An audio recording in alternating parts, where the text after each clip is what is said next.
Okay, so it's only gonna show, like, where, if you're sharing screen, it's gonna show that, and then whatever's like the first camera that's on. And so if you pin any of the other ones, it'll show the air view.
Oh.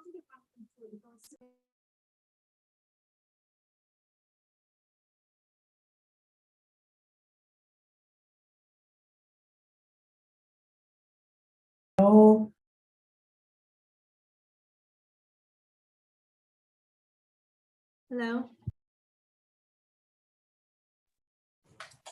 Okay. Aloha mai kako.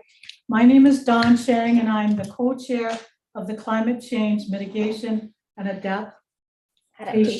Adaptation Commission. I am still struggling. We need to have an acronym for this commission. CCMAC.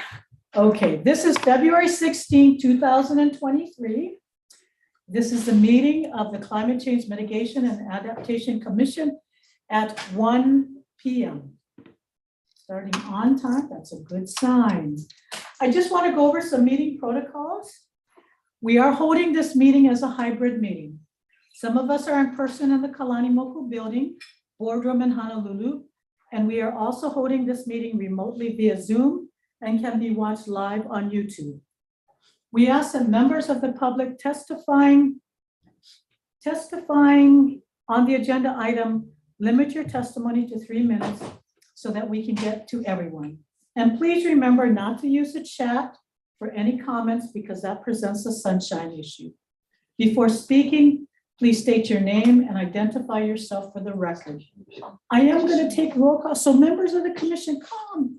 Representative Ichiyama, you can come to the table. Please come. Yeah. Yes. Yes.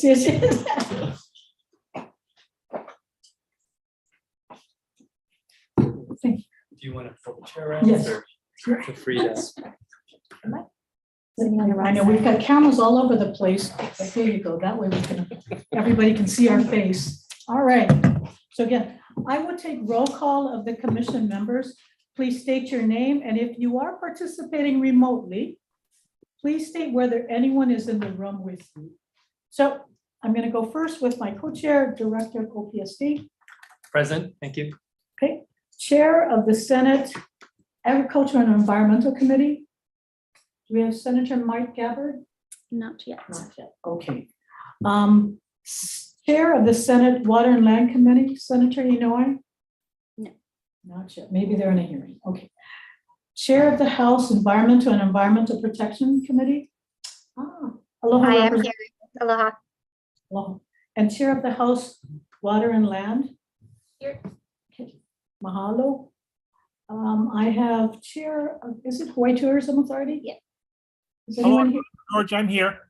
Okay, thank you very much, George. I also have the Director of the Department of Transportation. Hi, Melissa Miranda Johnson, on for Director Ed Sniffen. Thank you very much. Melissa Johnson. Thank you, Melissa. Director of the Department of Health. Hi, Diana Felton, representing Dr. Kenny Fink. Thank you, Diana. Chairperson of the Department of Board of Education.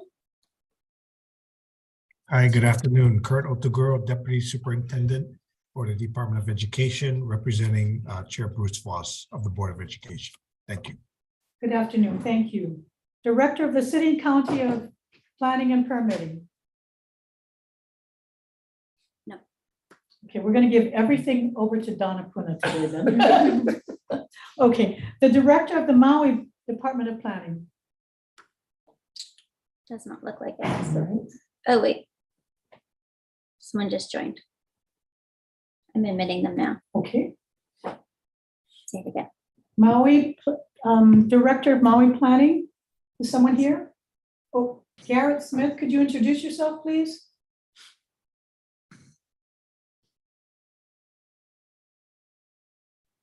We'll come, oh, there he is.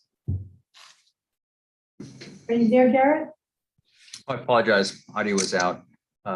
Good afternoon, Garrett Smith, Deputy Director, County of Maui Planning Department, here for Kathleen Ioki. Thank you very much. Director of Hawaii Planning Department. Aloha, Zendo Kern for Hawaii County. Very good, thank you. Director of County Department of Planning. That's you. Oh, Kauai. Oh, my apologies, my apologies. Present. Okay, mahalo. Chairperson of the Department of Ag, Deputy Morris Sata on behalf of Chair Hurd. thank you very much, Morris. The Chief Executive Officer for Office of Hawaiian Affairs? No. Okay. Chairperson of the Department of Hawaiian Homelands? We have Nancy here, who hasn't received official designation, but Okay. Then Nancy, come up to the table. You're the designee for the committee. No, not officially. not officially. Oh, okay, you're gonna take good notes then. Yes. All right, thank you so much. Do I have the Adjutant General here? We had, Or no, Representative? No? no. Okay, the Manager of Coastal Zone Management? Hi, Co-Chair. I'm here, Justine Nihipeli. I'm in my office and no others are present. Thank you. Thank you very much, Justine. And the Director of DBED?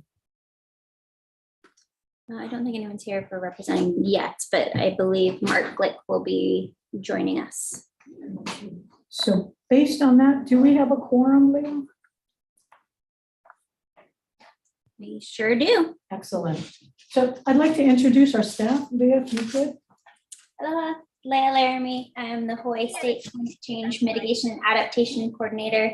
Sorry, yes. So I think you're available for me. I think Rep. that was- Lowen? Oh, It's on mute. No. Okay. Oh, I think Yeah, she I'm just. sorry. that was a mistake. And we also have our vistas here. We have Joe. Hi, my name's Joe Dunn. I'm the County Equity Vista with the Climate Commission. And we have Kira. Hi, I'm Kira. I'm the Energy Affordability and Climate Vista with the Hawaii State Energy Office. thank you very We much. also have our agent.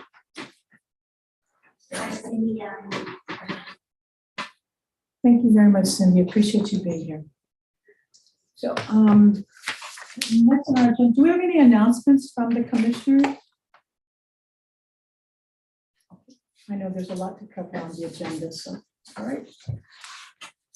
We are excited to have several new commissioner members, including myself. And we would like to take this time to give each commissioner and their designee 1 to 2 minutes to introduce themselves and their role. I will go through Director. Scott, you want to say anything? Thank you. Sorry. Thank you. Aloha, everyone.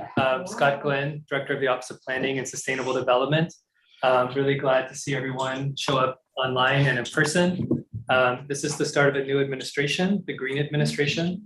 And Governor Green has, I think, made a very clear commitment to climate action and is looking to the Climate Commission to be a source of guidance and input into his administration and also helping out with the legislature. And it's an important, I think, bringing together of legislative leadership and executive branch leadership at the state and county levels and providing a venue for the public and subject matter experts to also inform government on these important topics. So I really look forward to working with folks and providing this very valuable platform for advancing Hawaii's climate action. Thank you. Thank you very much. Chair Ichiyama, would you like to say anything? Introduce yourself, or would you say anything? Hi, everyone. Linda Ichiyama. I represent Salt Lake and the State House, and I'm the new chair of the Water and Land Committee, so happy to be here. Thank you. Thank you very much. Chair Lowen, would you like, excuse me, Representative Lowen, would you like to say anything? Sorry, you're on mute. Technology is wonderful. Zoom is wonderful, but it does require us to unmute. Let me come back. She might- Maybe I'll come back to you. I'll come back. I have Morris as a designee for Department of Ag. Would you like to say anything? Sure. Deputy Morris Sata, I'm the designee for the Department of Ag. I'm just, I'm glad to be participating in this important effort. I won't, go into what Scott went into, but I do recognize the importance that ag plays in the climate change area and how responsible ag and mitigation techniques play an important role in emissions and carbon sequestration. And so I'm glad that we are part of this important effort. Thanks. Thank you very much, Morris. Melissa with Department of Transportation, would you like to say anything on behalf of DOT? Hi, yes, Melissa Miranda Johnson, Special Deputy to Director Ed Sniffen. Happy to be a part of Hi, this sorry. commission. Sorry. Go ahead. You guys hear me? Yes, go ahead. Am I going out of turn? I'm sorry, I just got a phone call I had to take and then I was, Okay. No, had that's you guys okay. muted for a moment. Okay. Would you like to say something, Representative Lowen? Yes, hi, thank you. Just welcome to all the new members, and it's exciting to work with a whole new administration, and these are really important issues we're all working on together, and I look forward to us all working together to solve these big problems. Thank you very much. Melissa, with Department of Transportation?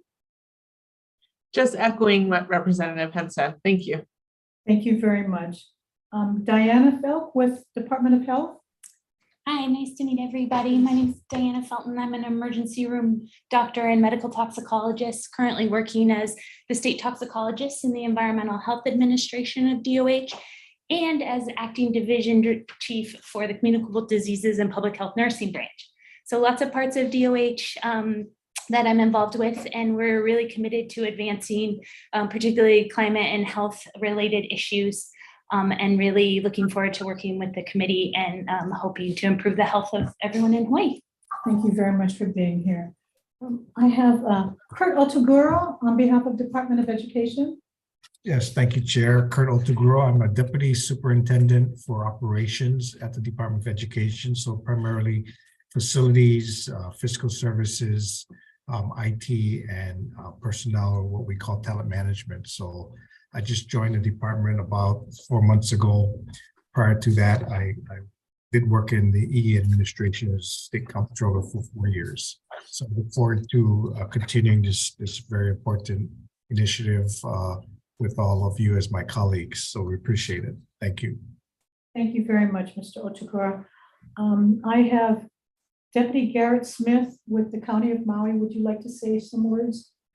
Sure. Good afternoon. Yes, Garrett Smith, Deputy Director for Maui County Planning Department. I've had the opportunity to work with Director Zendo Kern on Hawaii County and his staff for the last couple of years, dealing with the Kilauea recovery and resilience effort. But most recently had a chance to move back to Maui County to help their communities, and really just glad to be involved with this process, working through our community planning efforts in coordination with our both county and state partners on looking at climate change and adaptation, and that's going to be needed moving forward. So appreciate it. Thank you. Thank you very much. Zendo Kern with Director of Hawaii Planning Department. Aloha, Zendo Kern, yes, Planning Director for Hawaii County. Apologize, I'm in the mainland on the bottom of a mountain in Park City, Utah. Really happy to be part of this conversation, the continued conversation. Climate change is really at the forefront of my mind, as well as Hawaii County, and trying to work towards a full systems approach to solving the challenges that we have. And many of the challenges do not fold nicely into climate change, such as affordable housing. And so hopefully we can get really creative and find ways and solutions to merge them together and actually create a very successful, sustainable Hawaii state as a whole. So really happy to be a part of this conversation. Aloha. Aloha, thank you very much. Kaina? Kaina Hall, the Planning Director for the County of Kauai. Glad to be back. It's actually been a few months since I attended last. Where before last time I attended, we were in discussions on Kauai at looking at adopting actual regulations around the sea level rise exposure area that's in the Vulnerability and Adaptation Report adopted by this commission. And this past fall, we did actually adopt a zoning ordinance with a regulatory overlay, specifically implementing the data from the sea level rise exposure area. So we're really happy with that. And we're eyeballs deep in our climate adaptation and action plan. I'm about to start rolling out the deep dive workshops with the communities in the next month or two. So right now we're all in. But yeah, glad to be back. Glad to have you here too. Justine Nihipali with CCM. Hi, good afternoon, everyone. A lot of familiar faces, but also new ones. My name is Justine Nihipali. I'm with the State Coastal Zone Management Program.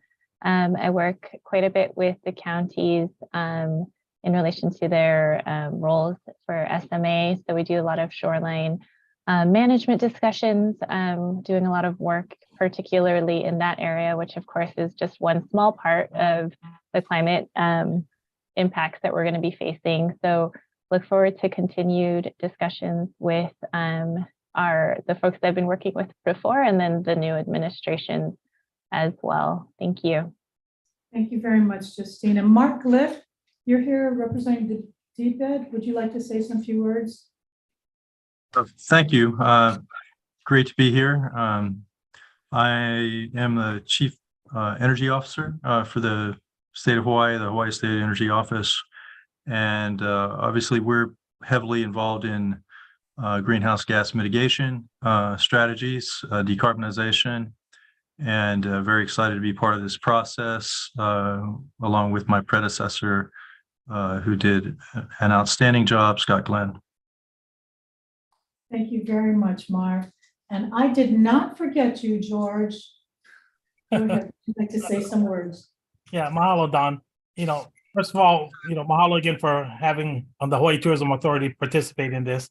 I think there's been a lot of great things. I'm actually really looking forward to working even more with Scott Glenn, and especially with his new director in the Office of Planning and Sustainable Development with the SDG goals and everything. Just an update on where HTA is. We're looking to even partner more with the different counties and other state agencies. But Ho'okahua is one of our committee that we have. We just had that again today, and just reiterating what we're doing to fully embrace what Aina Aloha Economic Futures has set as the parameters of where we're looking to shape the future of Hawaii, and also adopting the Aloha Plus Challenge and all that they do, and then the 17 SDG goals that are out there. It's embedded in everything we do. We just whether it's the destination management action plans or the new RFPs that we've just released on the USA market. So we're looking forward to partnering with you guys even more. We know the impact, but also the possibility of really doing some great things with one of the key economic drivers of Hawaii. And I'm looking for all you guys, Kuku, and helping us shape the future so we can continue to build on our regenerative stewardship of our home and continue to live the values of Malama Ku'uhomi. So mahalo again, Don, and the rest of the committee members. Aloha. Thank you very much, George. I appreciate the mana'o that you shared. Leah, did I miss anybody that's on the commission that may have joined us a little later? I don't believe so. Okay. And I'm just gonna tell you, I'm Don Chang, so I am the governor's nominee to chair the Board of Land and Natural Resources. I am extremely happy to be here to co-chair this with Scott Glenn. I think it's an exciting time with the climate bills that have been introduced, the governor's commitment to climate change through the investment of several of the bills before the legislature right now. You will find that I am a process person, much more than I am substance. We've got all the experts that are here, but DLNR has also faced a lot we have different challenges on climate change related to OCCL, DOFA, our marine resources. So DLNR is really at the heart of so many of the impacts to climate change. But more importantly, I see this commission, our meetings here that are open to the public. It is an opportunity for the public to be engaged with us, to help us get good input from you about how funds should be spent, what direction you want to see us go into. So for me, these public meetings are a great forum, a safe place to have good conversations on a very important issue that is going to impact all of us. So for me, I look forward to having these meetings. Generally, we have meetings every quarter, but we wanted to have one as we're right in the midst of the legislature so that you can have an update on what the bills that are being considered, and we will discuss some of those during the meeting. But again, thank you everyone for participating and being here, including members of the public that are also physically here, and I believe that there are some that are on the line. So Scott and we're going to rotate the sharing the different the meeting. So I don't know if I got the long stick or the short stick, but I'm sharing the first meeting. So thank you again, all of us, for all of you for being here. The next item on our agenda is approval of the minutes of July 20th, 2022 and October 19th, 2022. I hope you have all had an opportunity to review them. They were part of your packet. So Does the commission have any comments, corrections, or concerns related to the minutes? Chair, we received some minor spelling corrections and Okay. have updated the minutes as such. Okay. Are there any any additional comments? Are there any members of the public that have a comment on these minutes? Okay. I'm going to close public testimony. I'm going to call for the motion. Is there a motion to approve the July 20th, 2022 minutes? So moved. Thank you. Do I have a second? Second. Thank you. Is there any discussion on the minutes of July 20, 2022? Seeing none, I'll call for the vote. All in favor of approving the minutes of July 20th, 2022, please say aye. Aye. Are there any objections? Except with the modifications of those spelling errors, the minutes have been approved. I'd like to take now October 19, 2022 minutes. Are there any comments from the commission? Any public comments on October 19, 2022? Seeing none, I'll close the public testimony. I call for the motion. So moved. Thank you. Second. Second, any discussion? Seeing none, I'll call for the vote. All in favor of the adoption of the minutes of October 19, 2022, please say aye. Aye. Aye. Any opposition? The minutes of October 19th, 2022 have been approved. Thank you very much. The next item on our agenda is the Hawaii Climate Change Annual and 5-Year Report of 2022. It is an action item. In discussion, Scott and I with Leah, we recommended that the commission actually approve these reports so that it has the force and effect of actions by the commission. Leah, would you like to briefly present this report? Yes. Alrighty. Mahalo. So I'm going to read from here because my screen's up. Yes. So the 5-year report was a requirement in statute under our statute of Hawaii Revised Statutes 2252-3M. The commission shall conduct a comprehensive review of the implementation as required by this section and submit a report to the governor, legislature, and the counties no later than 20 days prior to the convening of the regular session of 2023 and every 5 years thereafter. As you folks can read there, we've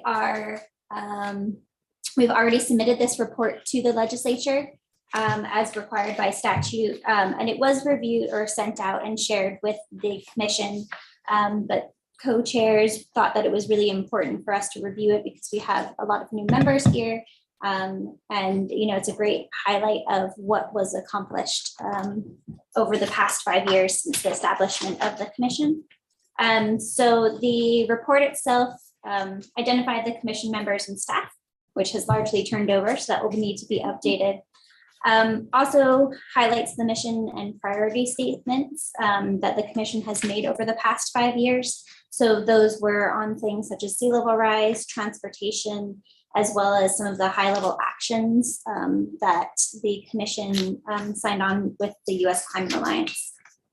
It also has a lovely message from our previous co-chairs, which was a great send off from them and a welcoming of the new co-chairs and the new commission coming into 2023. It discussed some support and coordination that the commission provided, including our amazing VISTA program, the Climate Ready cohort. We're in our 3rd year now. We've been able to provide 22, I believe, vistas with different offices throughout the state. Also provided sea level rise guidance for planning. Most recently, we've provided some grant writing support for some of the counties to apply for federal grants. We also have produced some working papers, such as the Nature-Based Solutions working paper, and also the Grants to Projects Bridge, which identifies different projects that are pulled from state plans, as well as communications with other state offices and identifying funding mechanisms in which those projects could be funded. We also looked at the operationalizing mitigation and adaptation demonstration projects. So some of these projects include the multimodal hub project, which many of you are involved in, our Punalu'u feasibility study, which is looking at the feasibility of using nature-based solutions to protect both the road and the community, as well as maintaining the cultural and natural resources of Punalu'u Beach Park. We've also contributed to some reforestation projects and some quick builds on the County of Hawai'i to help with active transportation engagement. In the engagement at international levels, we've attended conferences such as COP, which is the United Nations Conference on Climate Change, engaged with the International Alliance on Ocean Acidification, at the national level with the US Climate Alliance, American Forests, the Climate Registry, and others engaged in the conversation at the federal level on climate change and how we can best serve the state by working on that national level, as well as on state and county levels, working through the legislature and other activities. We also discussed in the report the information for Hawaii's communities, which is largely our website, our social media, as well as our speaker series, the OKPA speaker series, and the conference. And also listed a number of items of climate legislation.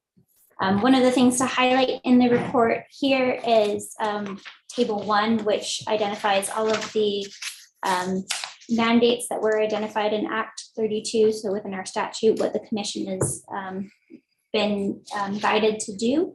And then in Table 2, this is just a snippet of it. It's a lot longer list here, but it identifies the different projects that the commission has engaged in and how it addresses the different mandates. That's a really nice summary table that's available to you. And with that, I will stop. Mahalo for the overview. Are there any questions from the commission? Chairman, yes. I'd just like to underscore a point that Leah touched on in the 5-year report, especially for our new members, is this concept of the international, national, local level. There's a lot of work that we do in Hawaii on the ground, planting trees, moving roads, bike paths, all of these things that are the real tangible climate actions that we do really roll up into statewide, national, and international frameworks. And Leah and the commission have been an important venue for connecting the dots from these big global conversations down to the tree planting efforts on the weekend and the beach cleanups. So this is that avenue where we can also have those conversations and look at climate action up and down the vertical and horizontal realms of doing things. That's a great point. Anybody have any other questions for Leah regarding the report? I'm hoping everybody had an opportunity to review the report. Leah, could you remind everybody what's our website that the public can find this report on? Yeah, absolutely. It's at climate.hawaii.gov. And the report is posted there. It's in the banner, and it's also under commission meeting documents for this meeting. Thank you. I appreciate that. No other, anybody on Zoom that may have a question? Oh, I see Justine Nihipali. Yes, Justine. Hi, John. Thanks. I just wanted to offer some clarification, and I apologize, Leah, for not having made this comment in December prior to the submission to the legislature. Just Section 7 related to climate legislation. Just wanted to clarify maybe for the meeting minutes that the narrative discusses the past bills that were introduced, but also includes the resolutions. And so I just wanted to clear that up for accuracy, just for the meeting notes. And then, I don't necessarily know that the term stricter is the best term here. I think maybe, adaptive legislation or something like that is maybe more appropriate, but it's just a small editorial that I thought maybe for the meeting minutes would be suitable rather than requesting a major amendment. All right, Justine, your comment was more on the minutes?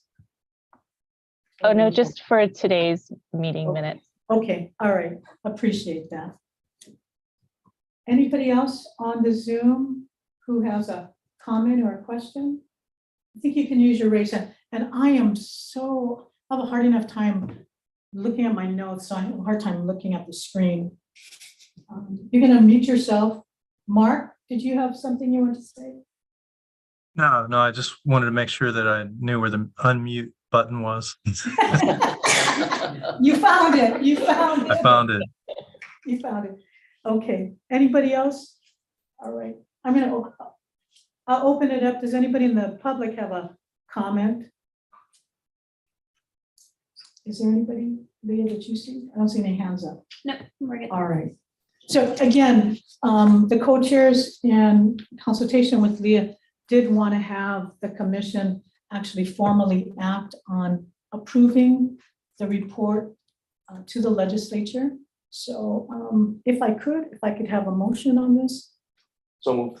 Thank you. I'll Have a second. second. Now, we didn't rehearse this. The two guys on the side of me are making all the motions. We just feel the pressure. Yeah, I know. I am kind of looking at them. Like, okay, come. You'll find I'm very efficient. We're going to move things along. So a motion has been made and seconded. Is there any discussion? I don't see any discussion in the room, nor do I see any hands on Zoom. I'm going to call for the question. All in favor of approving the Hawaii Climate Change Annual and 5-Year Report 2022, please say aye. Aye. Thank you. Any opposed? The motion has passed. Thank you very much. Chair, can I just note too, as a mahalo to a lot of the folks in the room today, Brad, Amy, Chip online, and Susan, Nancy, others who have been here and over the last several years contributed to the success of the commission and this report. Appreciate that. And as you can, Scott has been much more intimately involved, so he knows those who've been actively involved in this. So thank you on behalf of the commission. We've appreciated all your work. I'm assuming you're going to continue to stay on with us. Don't go too far. Thank you very much. The next item on our agenda is item 5, Sea Level Rise Vulnerability and Adaptation Report. It is an action item. Like the previous item number 4, Scott and I both believe, in coordination with Leah, that we'd like the commission to also approve this report. So I have Amy. Yes. Thank you, Amy. Oh, you're welcome, Chair. Good afternoon, everyone.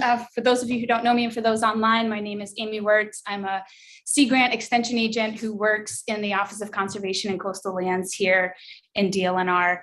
Just wanted to take a few minutes, I hope not too long, to go over the report that we completed and submitted to the legislature in December of this year.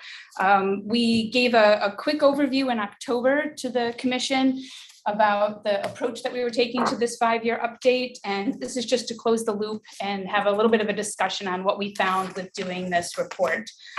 This 5-year update was required by the original legislation, as you all know, and every 5 years thereafter. So for this one, the team that came together to do it consisted of representation from the Climate Commission, OCCL, Sea Grant, and the Climate, I always get it wrong. I'm so sorry, Chip. The Climate Resilience Collaborative at the University of Hawaii. So that's the group that put together this report. And what we really did was try to focus on doing an update to the science, looking at the gaps that were found for the actions that have been done in the last 5 years, reporting out on all the actions that have been responsive to the recommendations that were made in 2017, and then making some future recommendations for the next 5 years. So these are the key science things.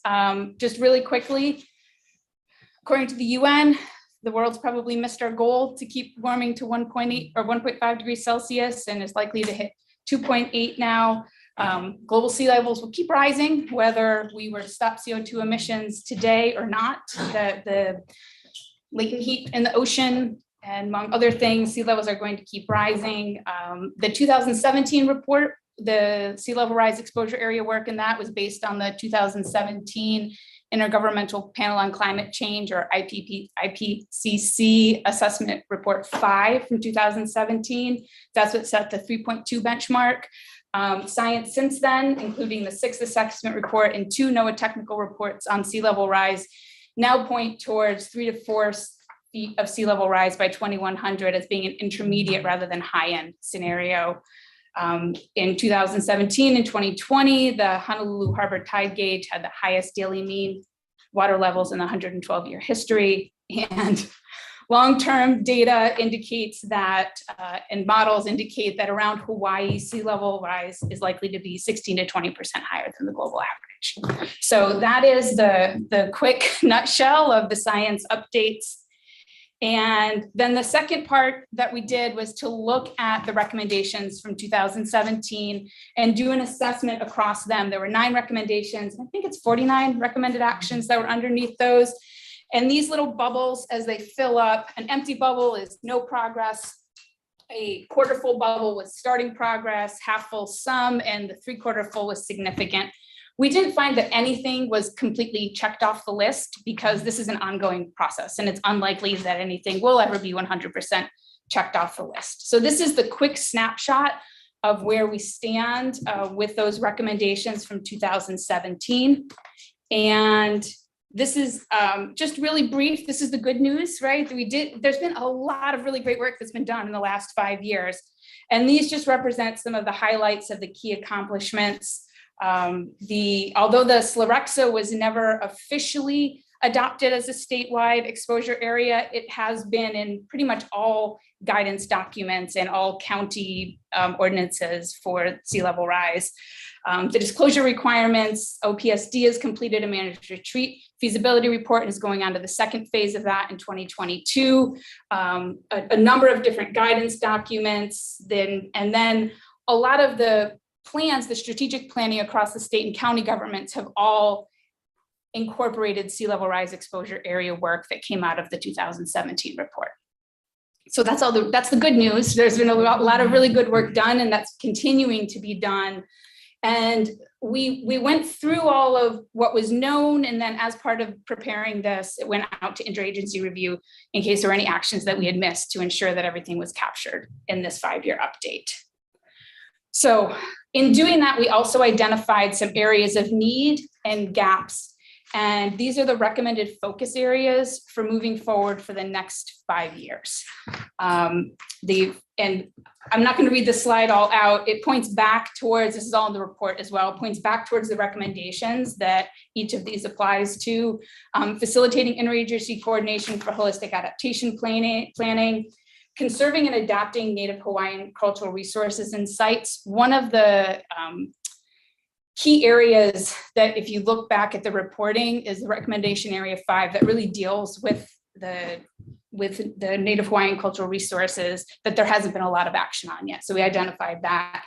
Integrating equity and justice considerations into vulnerability assessments, adaptation planning, addressing and stopping the loss of shoreline access, integrating economic valuation and ecosystem co-benefits of natural coastal resources into planning and actions, making managed retreat a viable option and identifying funding mechanisms, and implementing a phased adaptation to sea level rise. You'll often hear that as adaptation pathways, right, as a way that we can move forward. So those were kind of the big picture areas that were gaps and recommended areas of focus for across the state and county governments for the next 5 years. Also, as part of, so kind of the more in-depth dive, we then went through and made a set of just 2 new recommendations, and then there's a number of updates to the existing recommendations. The first recommendation is to conduct a full update of the sea level rise vulnerability and adaptation report in 2027. So this 5-year one was an interim measure. Felt that it's probably in 10 years is a good time, right? Like the difference, the 250 pages in 2017 and like 40 or something for this one, to really go through. And that most likely means starting that in about 2025 so that we can have a real in-depth process down there. And then there's some other recommended action areas under there, a centralized tracking system to coordinate these efforts. So rather than at 5 years, again, we're looking to gather it all up. It's centralized. That agencies continue to identify emerging issues and unmet needs for sea level rise adaptation and mitigation, and conducting updated and more detailed vulnerability assessment within the SLREXA. And that was going to come back a little bit in a few minutes. The key recommendation number 2 was just to continue working on the recommendations from 2017 and identifying gaps in the progress that we've had. And so just as a reminder, this is what those recommendations were in 2017 in a little bit of a larger format than the other one. I won't read through them. I'm sure you've all read through the report before. And then on to the updated recommendations. The first is a recommended action. Actually, all of these, for the most part, are updates to recommended action items underneath the recommendations themselves. The first was recognizing the SLREXA as a statewide exposure zone rather than vulnerability. And this actually was made in response to some comments from the counties that vulnerability is really a function of both exposure and sensitivity to that exposure and ability to adapt to it. And the SLREXA is really just an exposure zone. So it's a small language change, but it also then leads towards true vulnerability assessments moving forward. And then these are the blue ones. So that was an update. These 3 blue ones are new recommended action items underneath the recommendation. The first one, this is similar to an action that was recently undertaken by the City and County Climate Commission in Honolulu, is to set a revised planning and policy benchmark of 4 feet for the minimum scenario for planning and design, and a 6-foot benchmark for planning and design of public and key infrastructure projects with a low tolerance for risk. And this is with the caveat that we don't have the tools to see that yet. There are ongoing updates to the sea level rise viewer that are being undertaken by Dr. Fletcher's team at the university. Another key part of this is that the commission continued to support the ongoing research and modeling and monitoring of sea level rise impacts to help to feed into the future models and our future ability to view these things. So for now, the 3.2 feet is a good planning, but to set as a future benchmark as those tools become available with the updated viewer at 4 feet and 6 feet for all infrastructure and then for key infrastructure. Also recommended action item is to implement the recommendations from the 2019 CCMAC feasibility and implications of management strategies for vulnerable coastal areas in Hawaii. And this last one we really felt was important, is conducting long-term strategic planning for the maintenance, repair, and replacement of critical infrastructure within the SLREXA in advance of emergent need, so that we look forward to start doing the planning. So this one is an updated or a new recommended action item to recommendation 2, which is prioritizing smart urban redevelopment outside of the SLREXA, is just to incorporate existing and emerging scientific data and updates to shoreline setback ordinances. So this is specifically in support of the county efforts to do their shoreline planning, that the commission continued to support their efforts to incorporate all the latest scientific information in that. In relation to flood risk management, a recommendation to improve guidelines and regulations for planning and design in the SLREXA and FEMA special flood hazard zones, similar to what County of Kauai has recently adopted, and to utilize passive flooding and wave runout model projections in building and zone ordinances. That's like the constraint there. This is a 2017 recommendation number 4, was enabling legacy beaches to persist with sea level rise.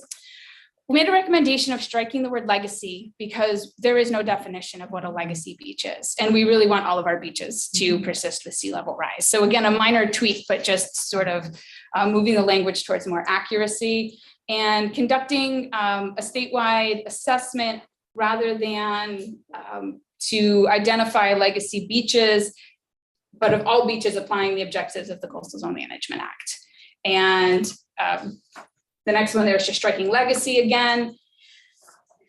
The recommended action, updated one for 4.3, there was an effort to take a look at the State Legacy Lands Act to set aside funding for priority coastal lands, and that was found to not be a feasible option. So that is just updated language to explore legislative and policy mechanisms to designate such funding and enable various practices and tools to manage coastal resources and lands there.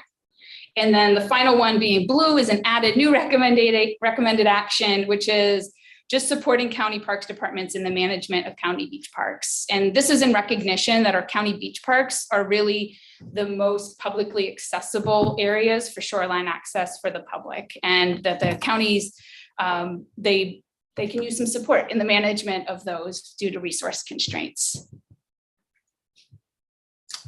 These last ones are, these aren't the last ones, sorry. These are in relation to water quality with the cesspools. So supporting research and development of efforts to identify and implement affordable alternatives to cesspools in the shoreline areas.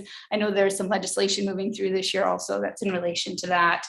And then developing clear policy and guidance for on-site sewage disposal systems in the Slarexa to protect public health, because there's not good guidance for those yet.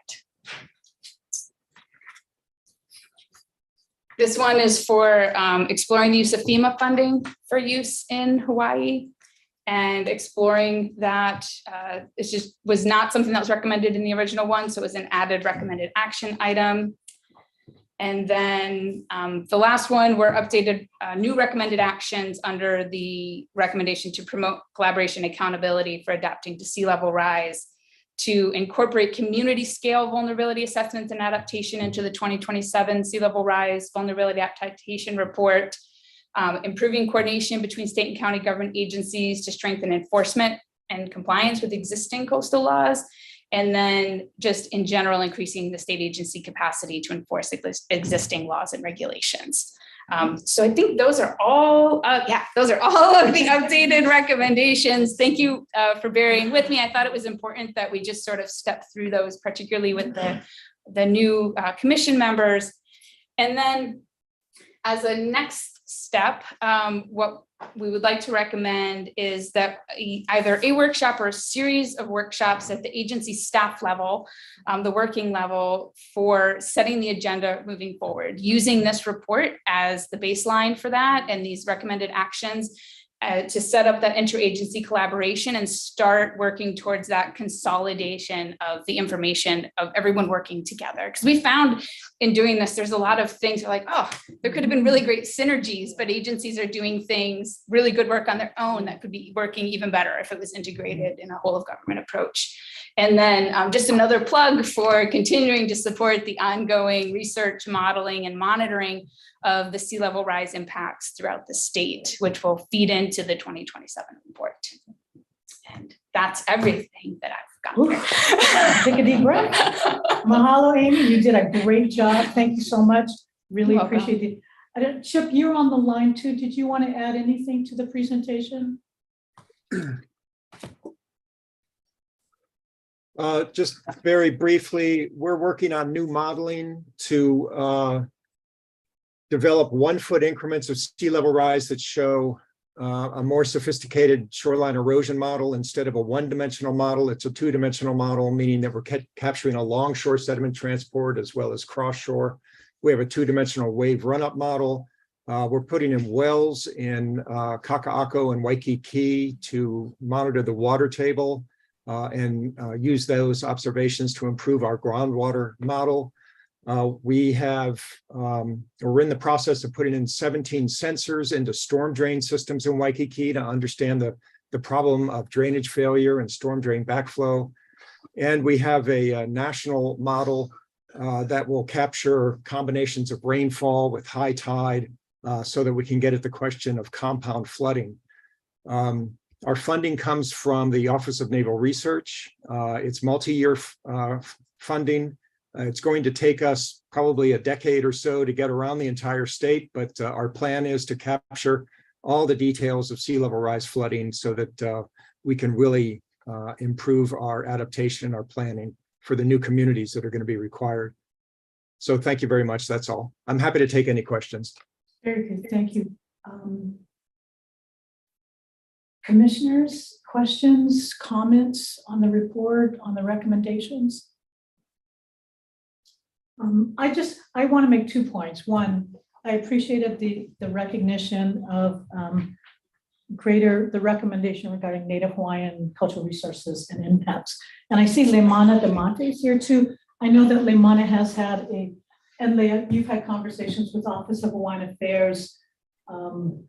That bubble was fair. There was a very thin line there. So I am looking forward to much greater input and coordination and on that initiative.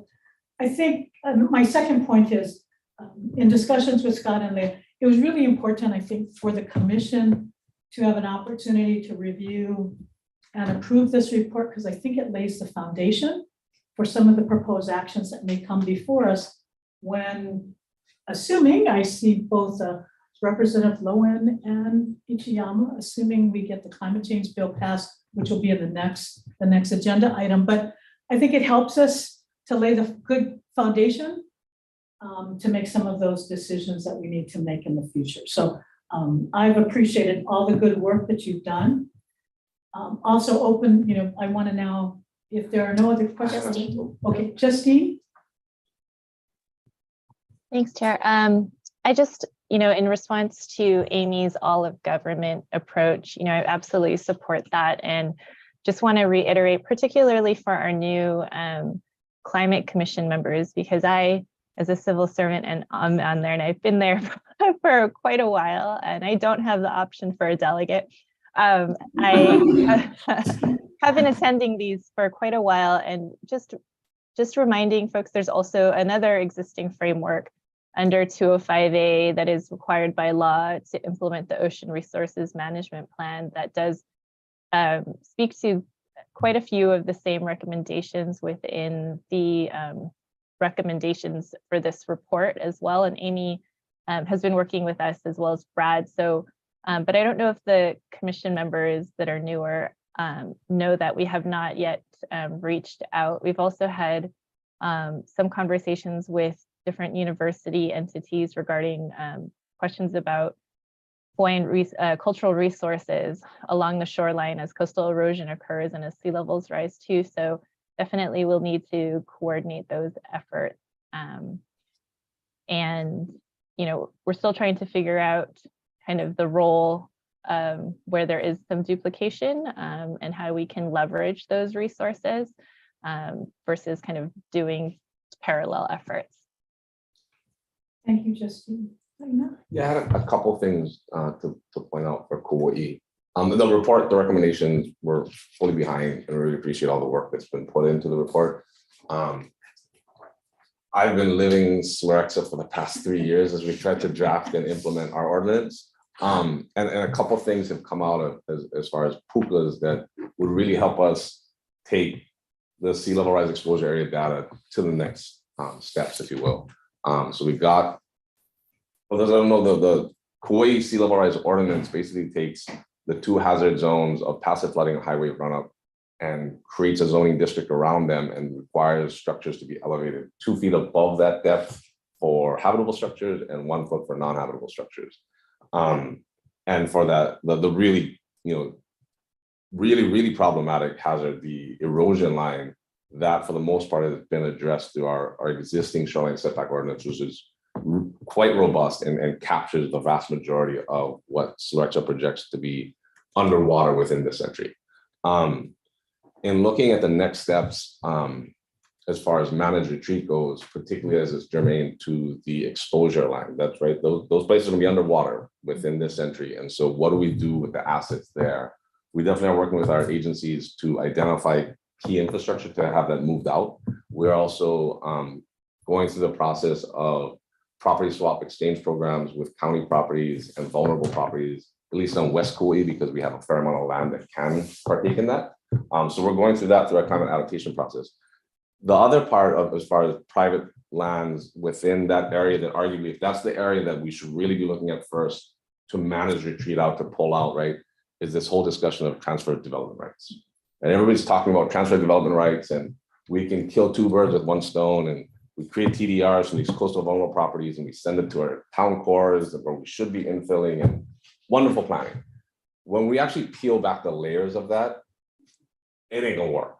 And the reason being is that for Kauai at least, and I believe for much of the state, in our approach to address housing crisis, good planning, infill development, we've freed up density standards in all of our, at least on Kauai, all of our urban cores. So to create what is the proverbial send zone, being the coastal region, to send development out of, and the receive zone, our urban zones, right? You have to have a market and you have to have a scarcity of density, if you will. And every one of our town cores is sitting on excess density right now. So no town core property owner is going to be like, yeah, I want to spend $1 million to buy a coastal zone density. And so when we really start saying, okay, where will the market bear the numbers we need? Because if the county and the state are going to spend the hundreds of millions of dollars for Kauai alone, if not billions for the entire state to pay these property owners to move their density out, then we have to turn to the market. And if the market's going to bear this, what type of regions will bear this? There's arguably two we've identified in Kauai. One, resort zone. And I'm sure everybody can appreciate we're not increasing in resort zoning. There is no appetite whatsoever to increase resort zoning, which would have a market to buy these densities out of the coastal zone area. But we're not going to be able to increase that politically, and nor do we want to. The other area that we are leaving no stone unturned, we're looking at, and we're going to have the discussions with the communities, is there's only one other area on Kauai where the market would be willing to bear the prices coastal properties have for TDRs. At the risk of getting my head put on a spike, it's agricultural land, right?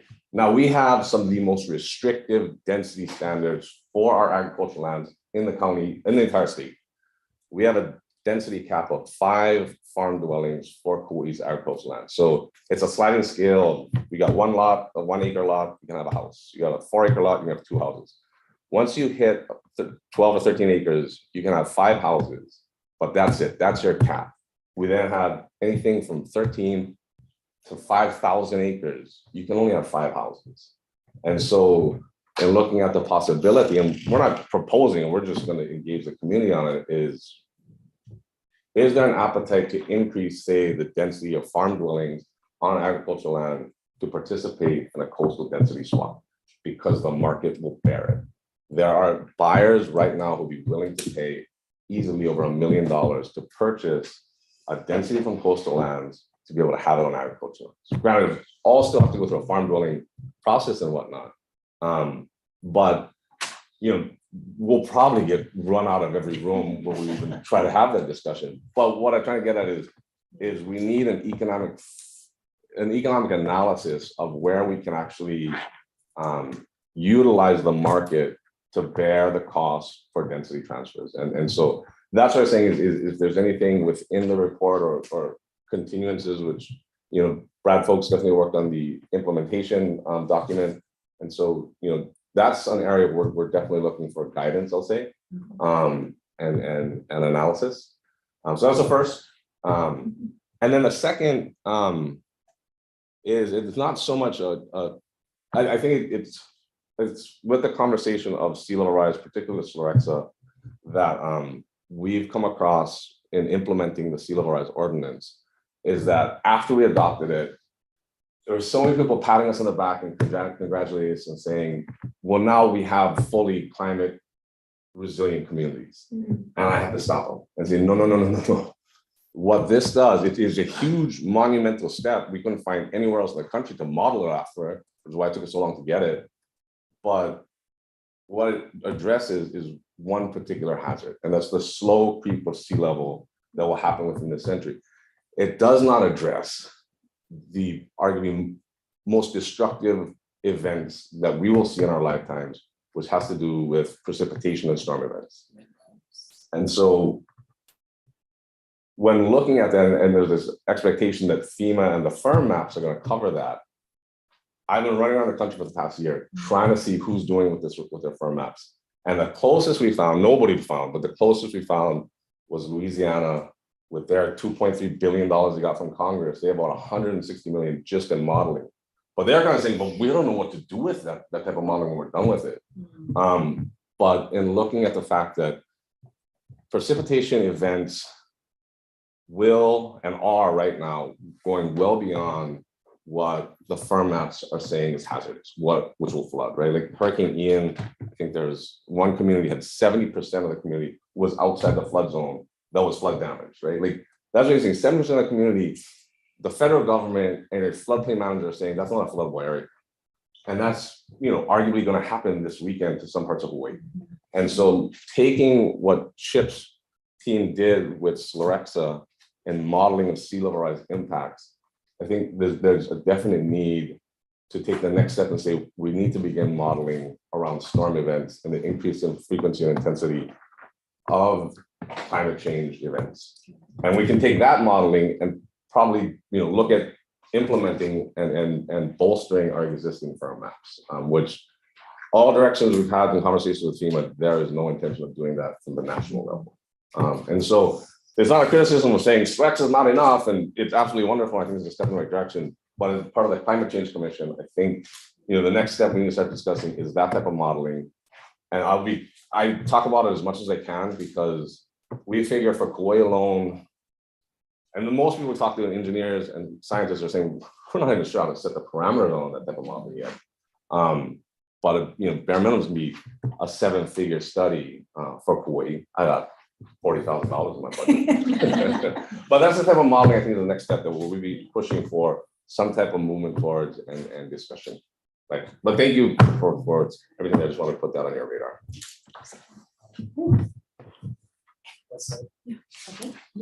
Thanks so much for the report and the presentation. I definitely appreciate all the work and the materials on this is sort of a small thing to think about for the next incorporation of the report and thinking about different agencies working on it and not necessarily always communicating, but at the Department of Health, we've been doing a lot of work starting to look at the impacts of pollution and chemical contamination that's already present in the sea level rise exposures areas. So we would love for that to be a part of the next iteration of this as part of the vulnerability assessment. Of looking at what's going to happen to those sites and potentially changing, future regulations and regulatory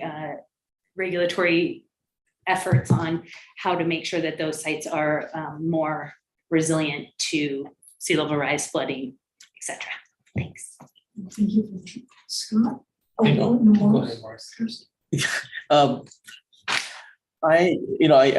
want to make sure that this doesn't come off sounding like we're disagreeing, but I totally agree with the holistic approach towards the next steps for planning and devising strategies. My only, I guess, caveat is that when looking at alternatives, and I agree totally that in terms of planning and relocating density and all that, I agree. Ag lands are definitely out there because they are the default classification of lands, and they tend to include a whole array of types of lands. I would urge that in the analysis that if rather than throw all ag lands into the category, to break it down into those lands that are suitable or highly suitable for productive farming versus the rest of the classifications that are out there, because there's a lot of acreage out there. And so I'm not discouraging not looking at ag lands. I'm asking that we take a closer look at which ag lands we're targeting, because for us, we do still have that priority to maintain food productivity and food sustainability. So we do want to preserve as much of the productive ag lands that we have. We are an island state. We don't have unlimited supplies of, very good food productivity available. So to the extent possible, from our standpoint, we always seek to protect or preserve those productive lands. But at the same time, we acknowledge that there's a lot of ag lands out there that could meet the needs that we're talking about. That's the only caveat or request that I have. And sort of as a former land use commissioner, with appropriate zoning. Yes. So maybe that requires district boundary amendments. That's just a little editorial comment, but no, thank you very much, Melissa. Totally get you. Scott? Thank you. I think Morris and Diana touched on some really important points, and Diana as well, with dioxins and other things that are in soils. It's not just urban areas that could be potentially having contaminants coming out. I wanted to highlight a couple of things going on. One, for Office of Planning, I think we're also kind of starting to look at coastal hazards, and looking at the Coastal Zone Management Act and seeing sea level rise as one piece of a kind of a broader coastal hazards perspective. And so I think we're trying to fold in the science of sea level rise into this kind of larger exposure discussion. And it's something I know Justine's been working on a bit.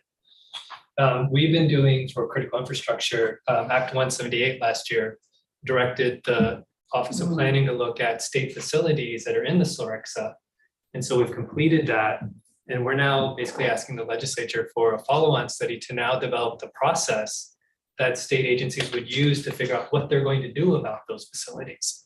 How do we then take the step to retreat, adapt, harden, whatever is next for that critical infrastructure, and help Department of Health and Board of Education and all the members here and the other agencies, have a kind of predictable process, right? To think through, identify what are our tools, and then select the right tools for the right facility. So that's something we're looking to do next. Morris, to your point about the ag land, we also have a bill in looking at helping to redefine rural districts and what they can be used for.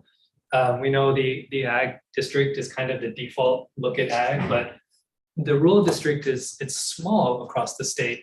But we would like to take a fresh look at that to see, can the rural areas provide some of that relief from housing needs that keep going to the ag area, where we can get a little bit more of a defined community or town development that doesn't necessarily mean full-on urbanism. And it's also not putting housing on productive ag land. Like, is the rural area something to look at?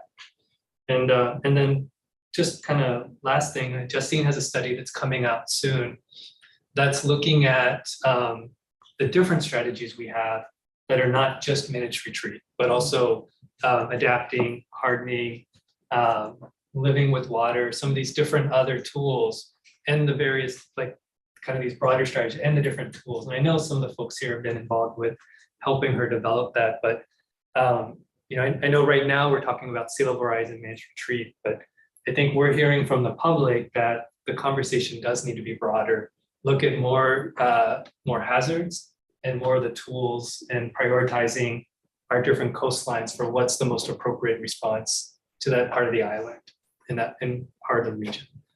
So thank you, Dr. No, thank you. Do I have any other commissioners who'd like to make a comment?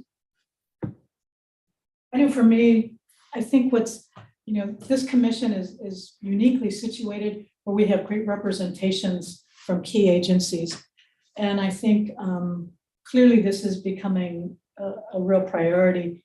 And we have the ability through the establishments of PIGs, I hate that word, but it stands for permitted interaction groups, so that we may be able to have, although we meet quarterly, maybe these smaller groups can meet more regularly on some very key components, so that we can facilitate the discussion. Because I did appreciate Amy's comment about, and Justine, we have to be more efficient and effective and coordinate with each other. There's obviously a lot of things that we are doing independently that we could be doing collectively. So I think we need to kind of look at that. And I think this commission, quite frankly, I think has the ability to cross so many different disciplines to look at what may be the best, the best recommendations forward. So thank you so much, Amy, for your report, and Chip for the additions. I don't know, Brad, did you want to share anything more? Yeah, thank you, Chair, Co-Chair, Commission members. I'm Brad Romine. I work for the University of Hawaii Sea Grant Program, really closely with Amy and Leah through cooperative agreement with OCCL, and was an author on the 2017 report and this update and some of the other guidances we've done. Thank you, commissioners, for that great discussion. I'm going to take away a lot from that as we think about next steps on all this. So really appreciate that and all the great work that you're doing. The one thing that I also wanted to mention is in regards to the state of Hawaii sea level rise viewers. So Dr. Fletcher I mentioned that the science is going on, and we intend, I think ultimately that'll lead to a new exposure area mapping and a new Hawaii sea level rise viewer. But in the meantime, we do fully intend to keep the Hawaii sea level rise viewer that was launched in 2017 with a report up to date, make that the to-go resource for agencies and the public, and we've continued to update it. As example, we had some functions to it with the new disclosure legislation that was passed to make that more readily usable for realtors in disclosure, and added other planning layers to facilitate community planning and things like that. So fully intend to do that, and I hope folks will continue to use that tool. And I welcome the public, to provide us comments, review some of these reports, send us in comments, have meetings in your own communities or send us information that you'd like us to consider. But clearly this is a collective, call it a kako approach. Oh, do I have a hand up? Oh, okay. Oh, Zendo? Garrett? Go ahead, Garrett. Your hand is up. Yes, no, thank you. I just wanted to echo comments that have been made as far as the report. Appreciate all the work and collaboration that's gone into this. And I also did want to echo support for sort of expanding this joint effort. I think the group here is great, but I'd love to expand and work with HIMA and the individual county emergency management agencies and civil defense. As we see, obviously, with climate change and sea level rise, just our various hazards are getting impacted. From a lot of experience that I've seen, sometimes the multi-hazard mitigation plans are great, but they may not be necessarily dovetailed into other planning efforts. And so again, if we could continue to collaborate with those other county and state entities with our climate change effort, I think that would be a good way to expand it beyond just maybe the sea level rise and starting to look collectively how these different hazards are being impacted. Also, I wanted to do sort of a shout out to the Sea Grant teams. I mean, I know you guys are helping various offices, including ours. There's some additional work that they've contributed recently, looking at one of our bays on Maui that's been impacted historically by just depletion of sand. The beach is undermining a lot of the buildings that.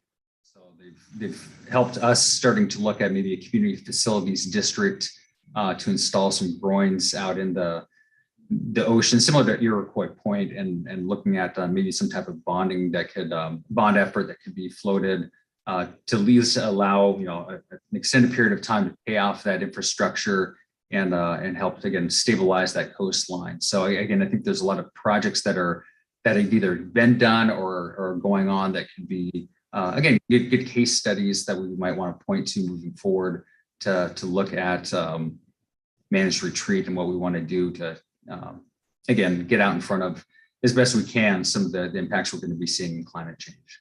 Just again, thank you for the group. It's great. Thank you, Garrett. I appreciate the comment. Perhaps we can ask the counties to maybe take a lead on establishing a PIG to kind of look at some of these real situations on the ground. But we can talk about that later. But thank you very much.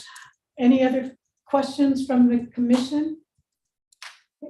Any questions from the public, members of the public that are either here or on Zoom?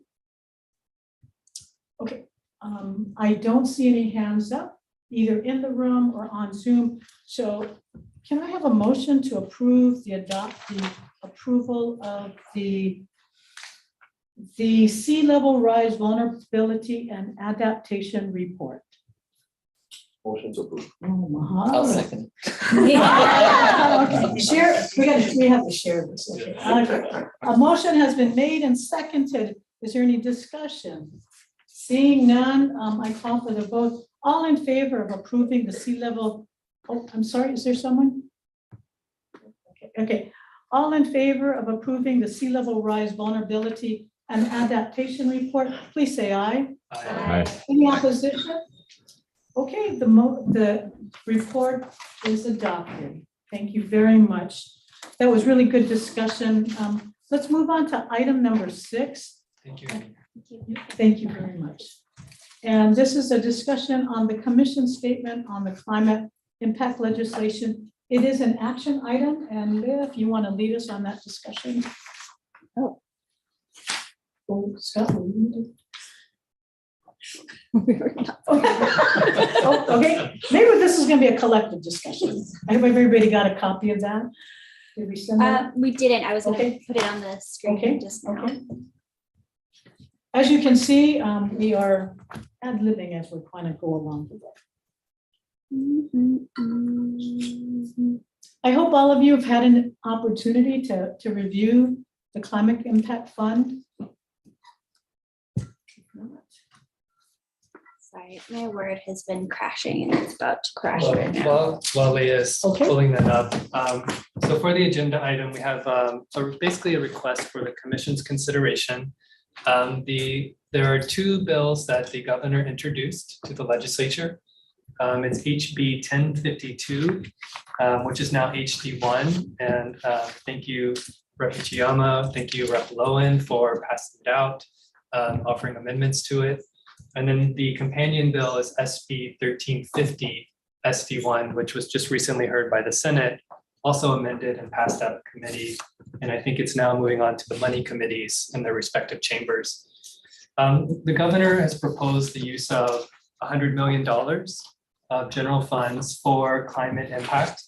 And to just briefly overview what the initial version of the bill was, as introduced in the governor's package, is that first it was looking to propose the creation of a special fund to be stewarded by the State Climate Commission, this body. The fund would be housed at the Department of Land and Natural Resources, just like this commission is. And then the fund would have $100 million placed in it for a number of purposes. And I think that's one of the things we wanted to discuss today to get the sense of the commission in order to be able to make recommendations to the legislature on the existence of the fund, the purposes and uses of the fund, should the legislature decide to enact it. And we have some text up here that maybe I can turn over to Leah now or to Dawn. Can you see what's on the screen? Yeah. So, okay. You want me So, to read it? yeah, could you? All right. So the motion reads as the Hawaii Climate Change Mitigation and Adaptation Commission stands in full support of the Climate Impact Fund.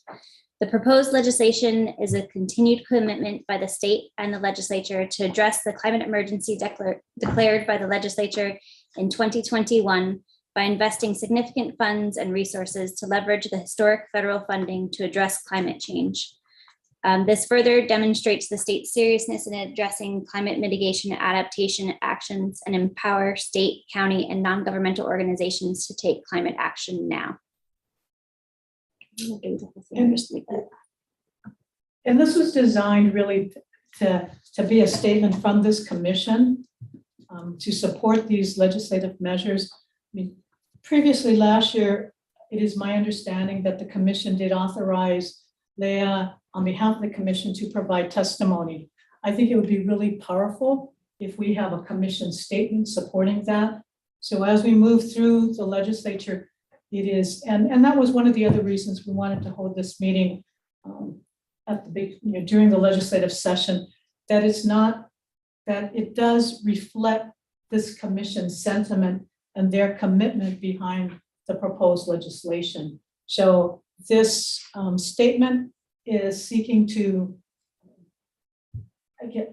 again, convey our commitment, what it's based upon, but it is intended to be able to, if it's, that we can all say this, whether it's to the legislature, whether we have an opportunity in other meetings, whether it's to the media, but I think this is a powerful statement that captures this commission's endorsement of this Climate Impact Fund. And because I know we weren't part of the governor's deciding to do this, but it is consistent with the 2 reports that we just adopted. It is consistent with this commission's commitment and the the measures that you've taken in the past. So I think we just felt it would be appropriate for this commission to look at making a statement regarding this legislation. And so we're open for discussion on this. If you feel it's appropriate, we'd like some action. If you want to tweak it, if you feel it's not appropriate, but I think we wanted to open this up for discussion.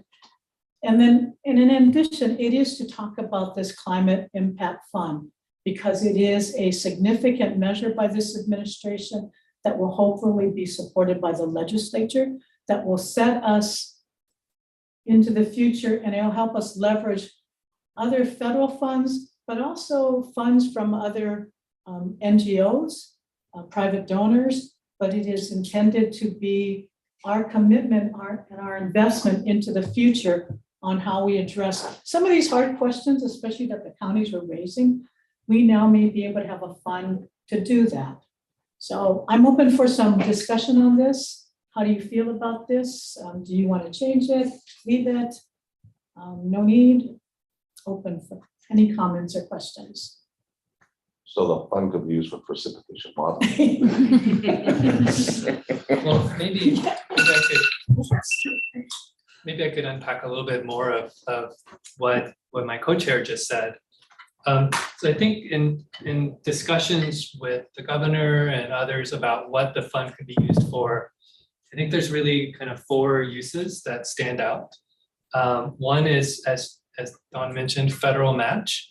So right now we have the Infrastructure and Jobs Investment Act, the IIJA, and the Inflation Reduction Act, the IRA.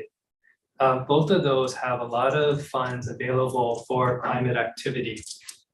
However, the federal agencies, as they deploy these funds, are looking for anywhere from 25 to 50% or even 100% match from the local government, whether that's the state or county, in these funds. And their cycles of releasing the fund, making the notice of availability, accepting the applications, and making a decision on awarding those funds don't necessarily align with the legislative calendar.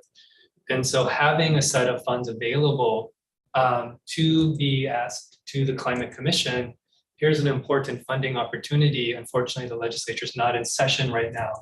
Would the would this climate impact fund be an option to help provide match to bring home these federal dollars? That provides the whole state a level of flexibility to be able to respond to these things as they come up, because the federal agencies unfortunately don't feel like they have to give us advance notice when they're going to do it, so we can put it into our budget planning cycle. So that's one important consideration of what the fund could be available for. Second, I think is as the legislature meets, often they're considering CIP or capital improvement project proposals, grants and aid proposals, and unfortunately not everything can be funded every year through the legislative cycle. And so this becomes an opportunity for folks to come to the Climate Commission and say, this is an important activity. Unfortunately, it didn't, for whatever reason, make the cut in the budget or the grants and aids. And so could the Climate Commission provide assistance? And this is, I think, especially where you get kind of the environmental justice, the energy justice angle, where there's folks from communities out there who might not necessarily be aware of the legislative cycle and understand how it works, but they could come to the commission any time of the year and present a proposal or whatever process the commission puts in place. It becomes an opportunity for folks to seek help and for us to demonstrate to the federal government that we are helping to fund the President's EJ40 Environmental Justice 40 initiative, that we are able to put funds in this direction. The third instance is kind of this gap funding, or maybe another way to say it is additive funding, where we as agencies are doing work, and to the recommendation from Amy in the report, sometimes we just need an extra little bit of help to better coordinate the agencies. We have multiple projects that might be in the works, they might be at different stages of contracting, and it's too late to amend those contracts to add in that extra level of coordination. But by coming to the Climate Commission and looking for funding to say, oh, we realized there's a gap here, or if we're able to fund this piece, it's able to bring 2 or 3 efforts together and align them better so they are mutually supporting. that's another opportunity again outside the budget cycle where we can seize that. And the Transit-Oriented Development Council is an example of that, working on the urban side, where the counties are able to come to the TOD Council and propose projects to improve their projects, to incorporate, say, bike ped accessibility into an affordable housing redevelopment project. So that's a little bit of a model to look at here. And then as Don mentioned, the donations, I think that's the fourth thing, and Governor's mentioned it several times, that a lot of times when Hawaii hits the news, national news, international news, climate impacts are happening, coral bleaching event, a rain bomb for Kauai, these things are going to keep happening. And a lot of people around the world care about Hawaii. They reach out, they want to help, they want to donate money to Hawaii to be put directly towards helping respond to these climate events. And there isn't a ready-made fund that's there and available that people can say, hey, this Ohia, event that just happened, or this coral bleaching event, or this major erosion event just happened, and we need to jump in and do something about it. I care about Hawaii, I want to donate money to it. With this fund set up, this becomes a venue for folks around the world to donate money to help Hawaii fight climate change. And because it's coming to the commission, it can be more timely dispersed directly to responding to that climate impact. So those are kind of the four big ideas that we've been considering as potential uses for the fund. Any one of them would be tremendously beneficial to the state. All four of them could really help. And I guess maybe one thing that we have not been thinking of the use of the fund, just to put it out there, is long-term operating needs for agencies or budget staffing of agencies. That's prerogative of the legislature to build out the position counts and the operating budgets. And I don't think we would be looking to step in with this fund and provide necessarily long-term permanent positions, things like that. This would be more where we need people to work on something, and this fund can help tackle that specific need. But that's, I think, kind of the breadth of the thinking around what the Climate Impact Fund could be put toward. Any questions or comments by the commission? But I think yes. Wasn't just.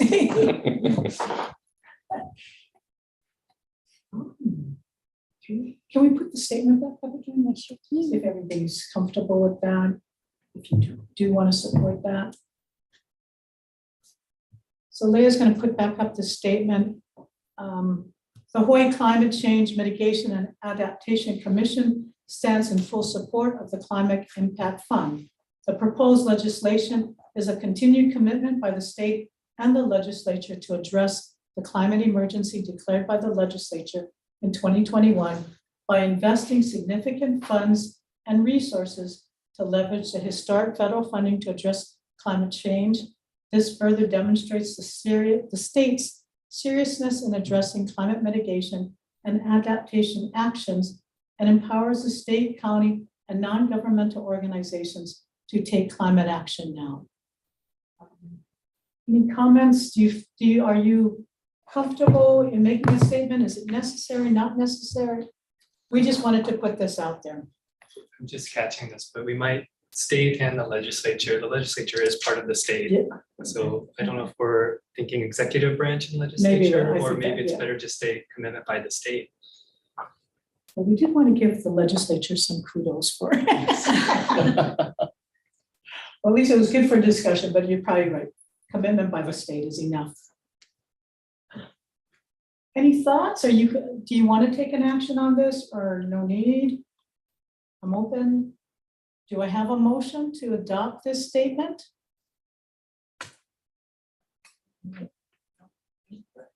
Oh, I'm sorry. We should have taken public input. I'm sorry. You're right. Okay.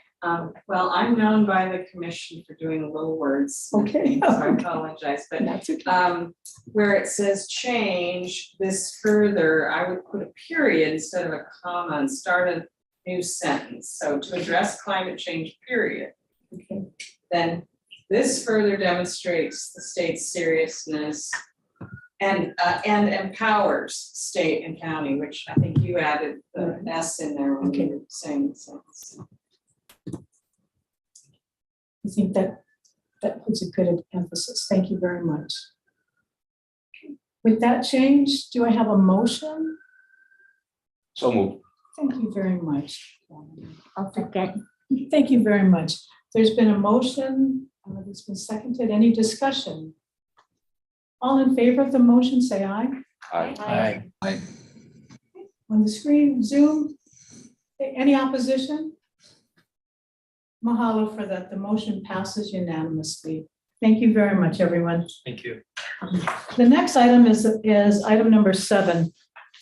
Seek funding for climate change mitigation and adaptation through the Inflation Reduction Act. It is an action item. So I think, Scott, were you going to talk on this?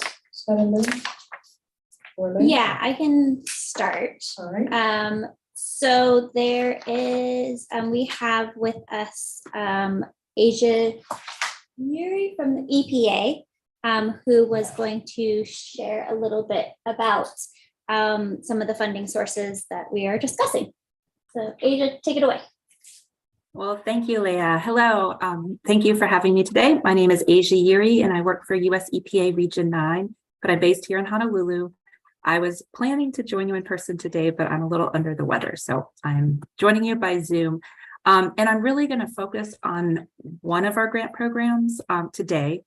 It's the Climate Pollution Reduction Grants.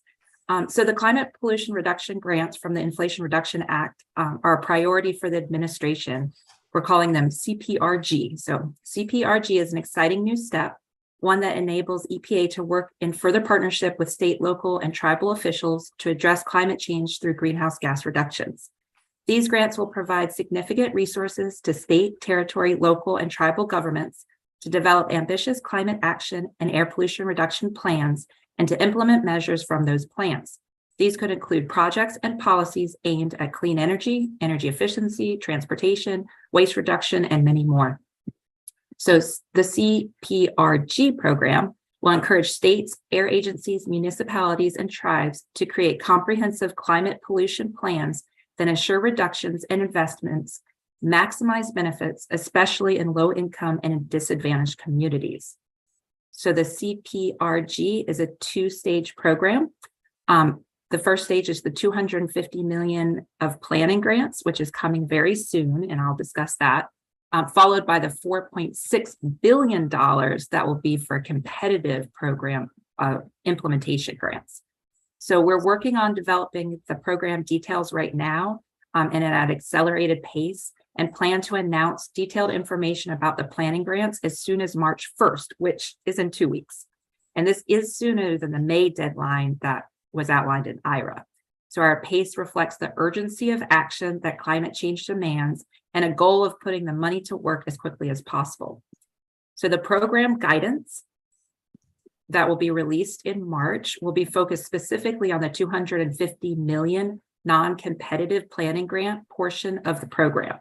So of this $250 million, if you might have attended, there was like kind of a national call on this. They did break that down and shared with everybody in the US that $156 million will go to all of the states. And then individual states, DC and Puerto Rico, will receive $3 million each. And 250 million, of the 250 million, there's also going to be 67 million for local governments, 2 million for territories, and 25 million for tribes. Later this year, EPA will issue a separate notice of funding opportunity regarding the implementation grants. That's the 4.6 billion. And those will be awarded under a competitive process, and applications for those competitive grants will likely be due in the first quarter of the calendar year 2024. So I'm kind of sharing the timeline, and then I'm going to share a little more specific timeline on the non-competitive grants at the end after I kind of touch on a few more points. So after, am I going okay, or is this too fast? Okay, I can't tell. So after reviewing feedback received in the docket, as well as from stakeholder sessions and advisory committees, EPA will be awarding the planning grants non-competitively. that's helping us also speed up the timeline.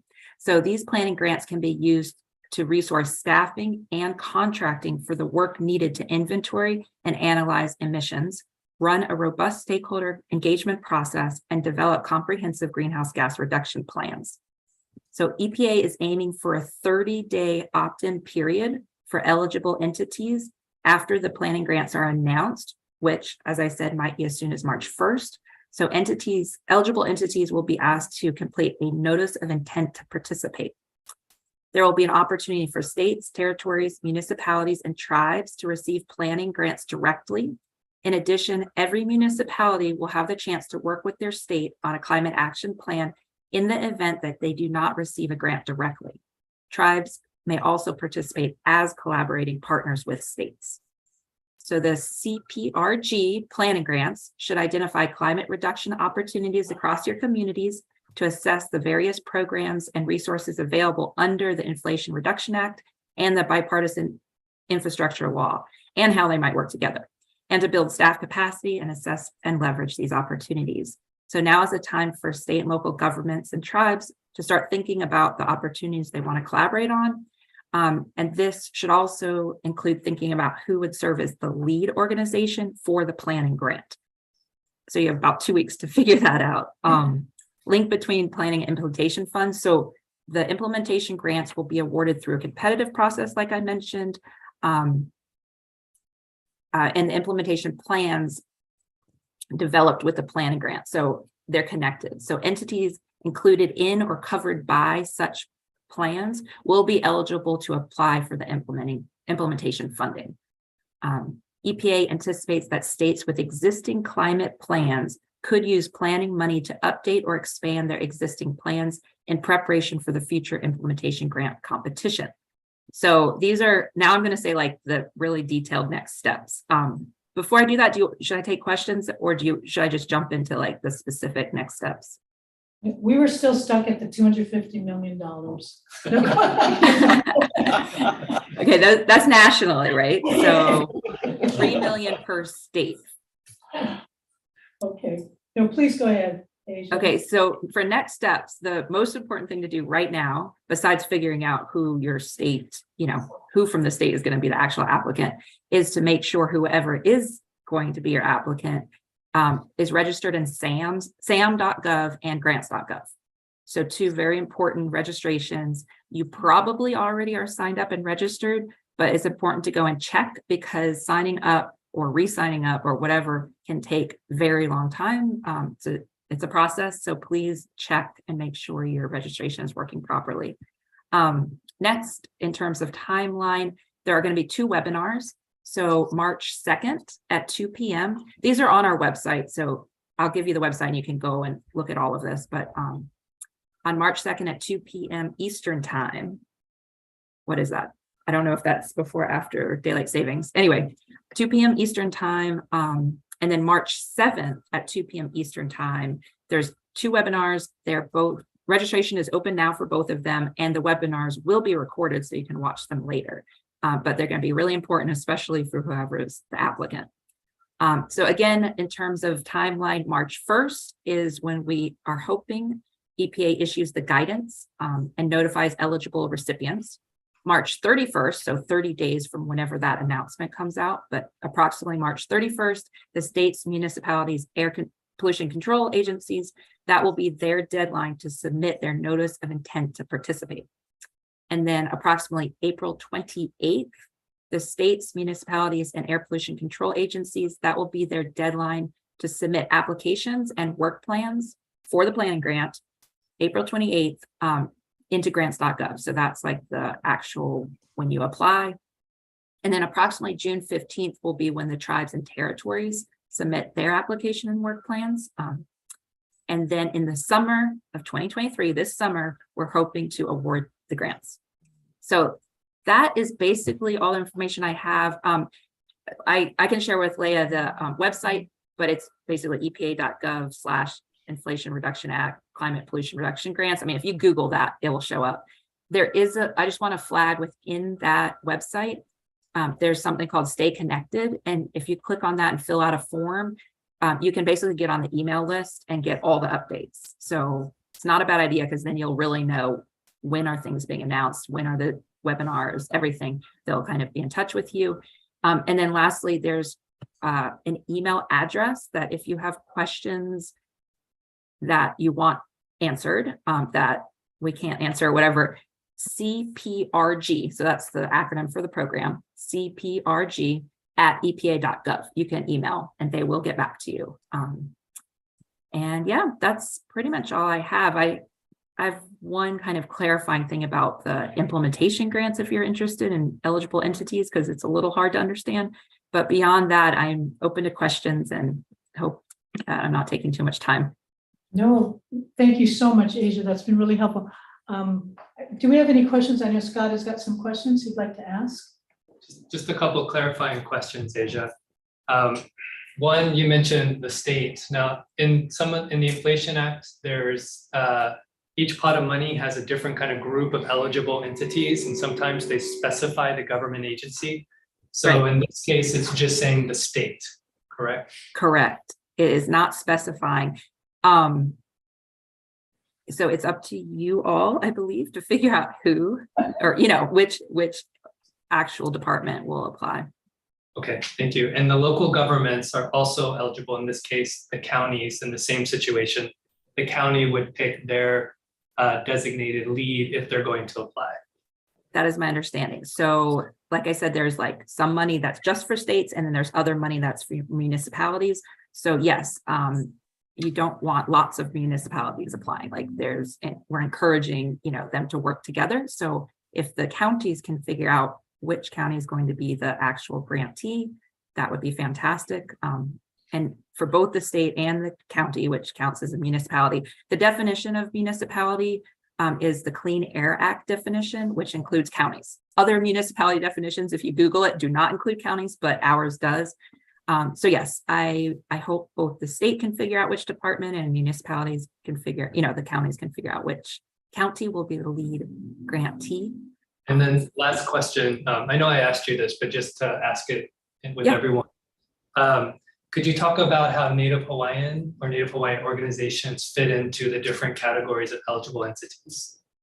Yes, so my understanding is that because they're not a federally recognized tribe, so to speak, there's not eligible for the tribal funding. There's like OHA or other organizations that are considered state can collaborate and work with the applicants. So whether it's the state applicant or the municipality, we're really encouraging collaboration and partnering on this. So I guess the answer at this point, because I haven't heard any changes, but I don't know what the final guidance is going to say. None of us know until March 1st. So look into that specifically, but my understanding is that we're encouraging collaboration. Thank you. Thank you. And I think based upon sort of that, your guidance about collaboration, Scott, Leah, and I discussed this, and I think the motion that we'd like the commission to consider, and Leah, correct me if I'm wrong, but it is that the commission would agree that Leah and her staff herself and her VISTA workers will coordinate a statewide application for the climate pollution reduction grant to encompass both state and county climate action strategies to reduce competition for the funding and ensure that all state and county needs are addressed. And it sort of goes back to the point that we were talking about earlier, sort of this collaboration. But how do you guys feel about that? I can speak about that a little on behalf of Department of Health and Director Fink. Yes. We are very much in favor of the work to be able to be done by this project and very excited about it. Our biggest hesitation was a lack of staff to be able to coordinate. So the idea that the Climate Commission would be the main coordinator is very happy to us. But we would definitely, including our Clean Air branch and other parts of the Department of Health, really want to be major partners and help as much as we can. So it sounds like an excellent plan. Leah, I was correct, right? You are correct. Okay, okay. Yes. Asia has. Okay, Asia. First, thank you, Diana. That's great to hear. I just wanted to, again, we're waiting for the actual guidance to come out, but the numbers that I heard at the webinar on the 15th were that there was going to be 250 million total 156 million to the states, but then there's this other 67 million for local governments. And I don't want, I just want all the I want everybody to look at the guidance when it comes out, because if it's 3 million for the state plus this additional money that the counties can apply for, and it wouldn't take away from them 3 million necessarily. So you prepare, like you said, the statement that you just read prepares you for that 3 million, but then you might want the counties to go after additional municipality money. So I'm just flagging that. Does that make sense? Thank you, Asia. To your point you made, Asia, about having a smart account or Sam got it, yeah. Does the Climate Commission have those already set up as the Climate Commission line item? Like an account with them? The Climate Commission does not, but the Department of Land and Natural Resources does, and I don't think there would be any issue. I'll confirm and clarify that, but we would be submitting under the Department of Land and Natural Resources, as that's where we are administratively housed. And then DNR will decide whether we give any of that money to anybody else. I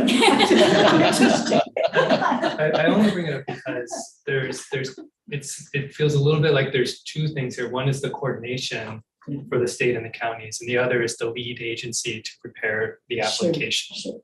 And are those two distinct efforts that need to happen at the same time? Can they be done by the same person and group? Or does it make sense to have the commission coordinate and then specific agencies be designated the leads to actually put the application together, do the filing and all of that? So I just want to put that, really good point, Scott. And can I add a third point to your point? So there's also, this is not the climate pollution reduction grant money, but there's Clean Air Act money that's coming out through IRA. And that money is for air pollution control offices. That money is for Department of Health, basically. So that would be for the Clean Air branch at Department of Health. And if they apply for that money, we're encouraging the money to be spent on kind of supporting the analysis and kind of preparations for the climate action planning grants. So sorry, the climate pollution reduction grants. So it's a complementary grant program in a way. So I think Department of Health could apply for that, get funding, and help support the commission and the state departments involved in the counties. So that's the third prong potentially. And please keep in mind, I know Leah's group is small and but a lot of the money can go towards staffing and towards contractors to help with a lot of the work. So just keep that in mind as well. But yeah, it's a lot to figure out, but I like your idea, Scott. I don't have opinions. Sorry, I shouldn't have opinions. But sorry about that. Strike that from the record. AJ, just to clarify, my understanding from reading the initial materials is that there's not a required match for correct. The funding. That is correct. Thank you. Not a required match. Yes. And yeah, but I just don't want you to just have a state applicant and not a municipality in case that's, it seems to me it's additional money. Right. I mean, that's what I was hearing you say, Asia, is that the state can come in with an application, but that shouldn't preclude the counties. Correct. Kind of wants to get his modeling money. I keep on, we're going to try to find him some way to do. But Leah, do you have any comments about Scott's comment? What would you recommend? No, I think it's open for discussion for commissioners. I think we just thought as the commission had so much broad representation that would be the easiest way. Because we already have those connections and would be able to coordinate between the different departments, the different counties and agencies that we're connected. We do also have, some folks waiting in the wings to provide some technical assistance for us to write the grants. So it won't just be me. So we have that set up and ready to go. But of course, happy to extend that invitation if the commission decides that it should go to a different agency. No, I appreciate you taking the initiative. Morris? Question, in terms of coordination, and in terms of what the action item is, if what I'm hearing is that basically the agency actively applying for it is actually going to be DLNR, that the commission and commission staff are are supporting and coordinating with them. What are we exactly directing? Because we have the authority to direct commission staff, but this body doesn't have the authority to direct DLNR, even though you're on it. So I'm trying to, grasp what exactly are we directing as a commission, as opposed to as being DLNR, so that we properly word this directive. And I do from a structural standpoint, the commission is administratively attached to DLNR. And I have been trying very consciously as a DLNR chairperson, that those agencies that are administratively attached, including the commission, including Kaho'olawe Island Reserve Commission, including Mauna Kea Authority, that they are independent, but they do use DLNR as a vehicle many times. So as much as I'd like to tap into this money for my department, I recognize that this is really going to be the commission. And so, but you're right, for purposes of assurances, how do we know that this is, that if the commission staff is directed to work on this, that the application is going to be on behalf of the commission. So, Leah, do you have any comments about that? Have you done this in the past? Submitted grants, applications through DLNR, but on behalf of the commission? Yeah, I have not personally, but we have received funding through federal highways to do some mitigation projects. So, the tricky thing is we're a separate entity, but we use DLNR's fiscal office. So they support us in our fiscal mechanism. Can I just make up? Yeah, no, I wasn't implying that I'm adverse to DLNR having the money.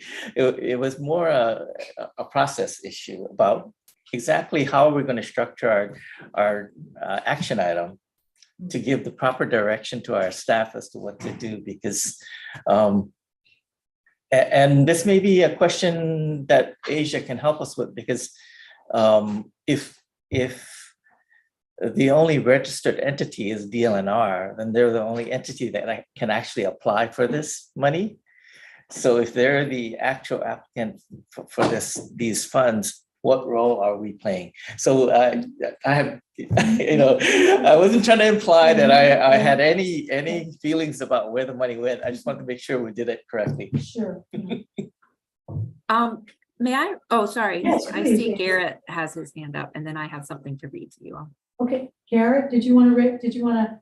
Yeah, thank you. No, I had a question for Asia, and I don't know if you can answer this quite yet, or if it's going to come out in the grant announcement.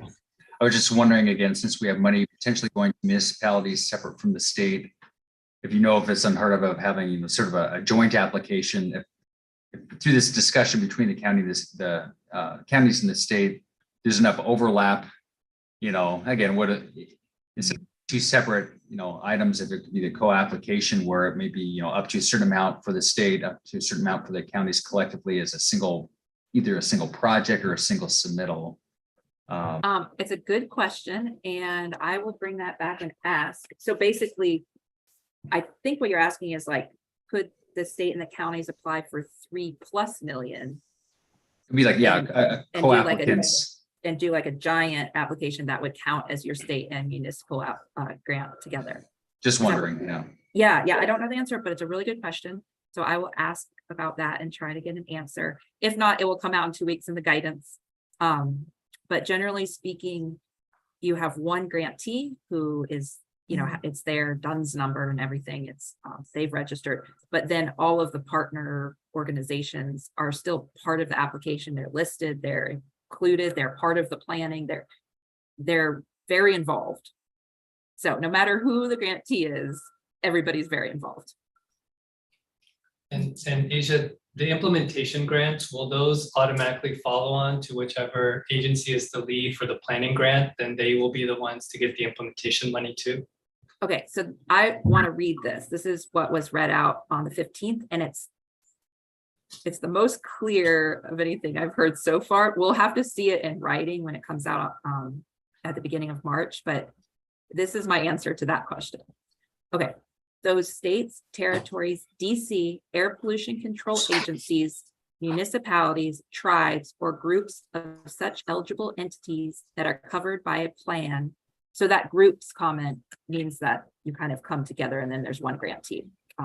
So the groups of eligible entities that are covered by a plan developed with funding from a planning grant awarded under this section, and then covered by includes state agencies, municipalities, air pollution control agencies, and tribes who partner on a climate plan developed with a planning grant or did not receive direct grant funding. So they either partnered on it, did not receive grant funding, but they're still part of the process. Okay. It covered by also includes municipalities, air pollution control agencies, and tribes seeking funding for measures identified in their state's plan for implementation at their level. So EPA will encourage planning grant recipients to design plans that are broad and cover a variety of programs and projects that could be implemented by a range of eligible entities.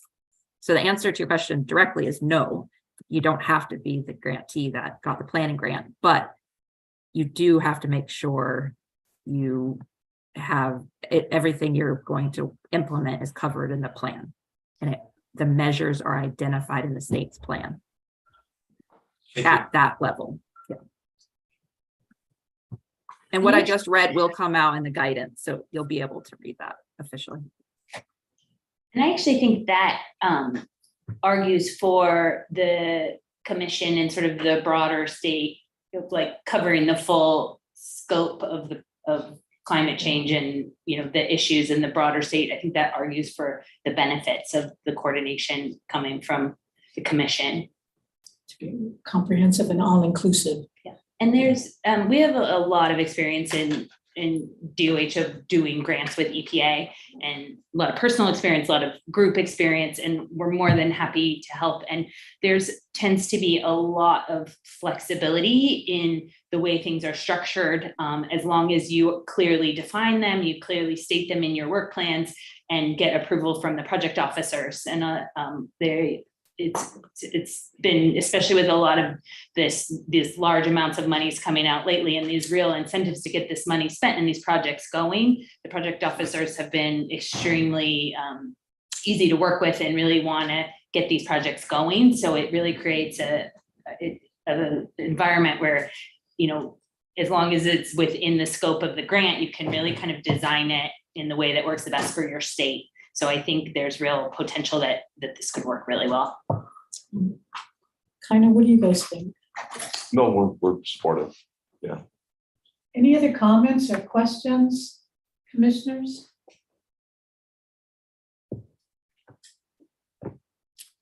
Members of the public have any questions or comments? Okay. I'll just say, yeah, you know, this is guidance for what the commission thinks should happen. It will be the governor's office that actually gets the invitation to apply. So this is just the commission saying who we think may be best suited for this. But ultimately, you know, it will be, as most things, yeah, it's just commission guidance versus this will definitively be the answer. The time is of the essence, right? Yeah. Asia, this is going to happen in 2 weeks, right, in March. So we do need to be strategically situated to submit something. I don't think we want to miss the opportunity. The application's due in 2 months from that. Right, so do I have,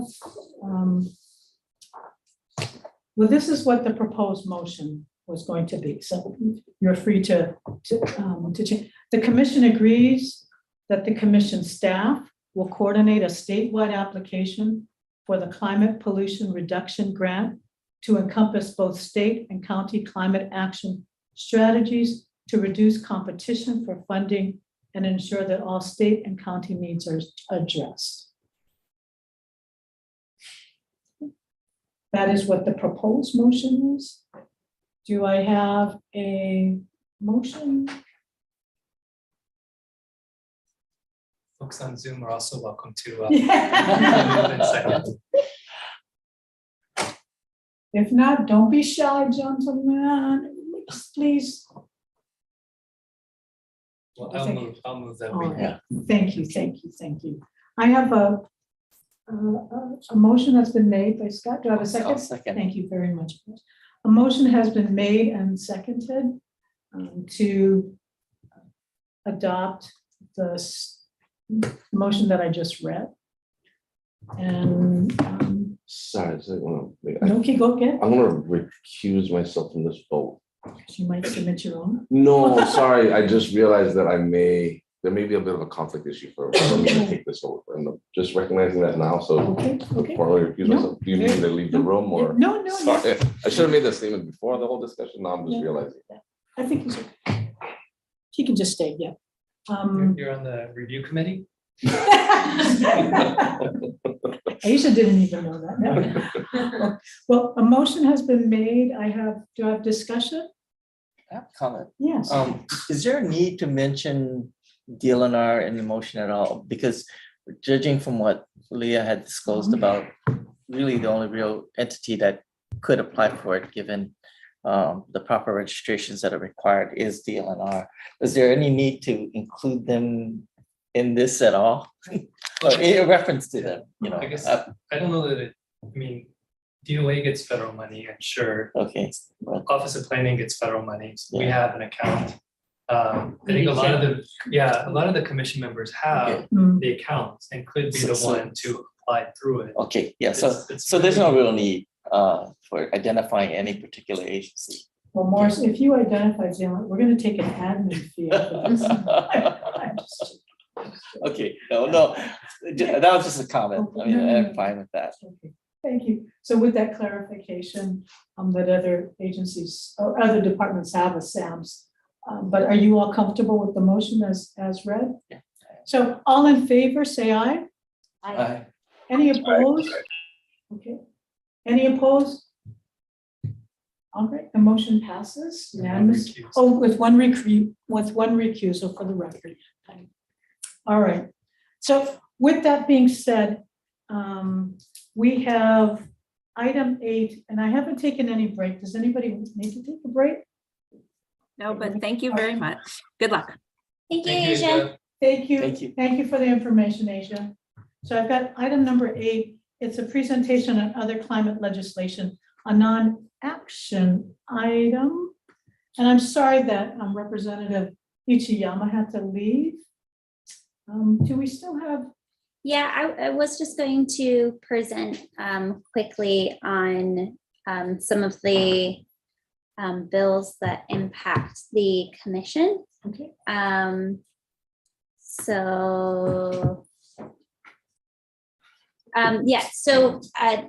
If you folks are familiar with this legislative session, there are a number of climate change bills. I just wanted to highlight the ones that specifically impact the commission. We had discussed at length the Climate Impact Fund, which